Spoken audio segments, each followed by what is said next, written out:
Hello everybody, and once again welcome back to How to Guide YouTube channel. Today in this video I'm going to show you how you can get a script of TikTok videos. So make sure you follow my step till the end. First thing first, I assume that you already have an account on TikTok and already logged in, and now right after that you'll be able to see the interface or dashboard of the TikTok apps on the screen, where you can see share icon at bottom right corner of each and every video.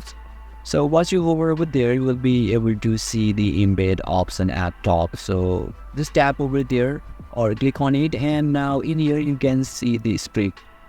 So basically this is how we can get a script of any videos on TikTok, and if you still encounter any issue during this process, please leave a comment and I'll be happy to assist you.